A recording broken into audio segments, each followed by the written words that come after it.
আমরা মনে করি বাংলাদেশের ইকোনমি যথেষ্ট সক্ষম এই এলডিসি গ্র্যাজুয়েশনের জন্য, এবং এটা আমাদের জন্য ফিউচারে আমাদের জন্য আরও বেটার হবে।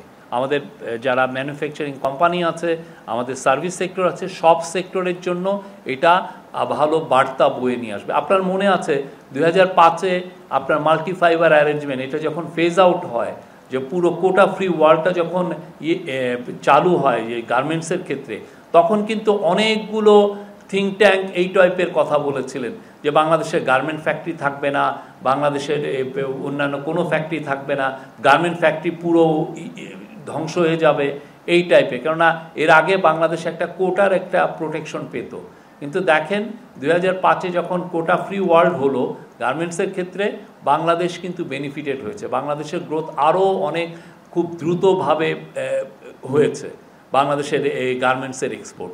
ঠিক আমরা মনে করি বাংলাদেশ এলডিসি গ্র্যাজুয়েশন হলে বাংলাদেশ আরও বেনিফিটেড হবে, এবং সেইখানে যদি যে সমস্ত চ্যালেঞ্জেস আসতে পারে আমরা ধারণা করছি, সেই চ্যালেঞ্জকে ওভারকাম করার জন্য যা যা করার দরকার ইন্টারিম গভর্নমেন্ট সেই কাজগুলো করছে এবং করবে, এবং আপনি নিশ্চিত থাকেন এটা বাংলাদেশের জন্য উইল ব্রিং গুড নিউজ।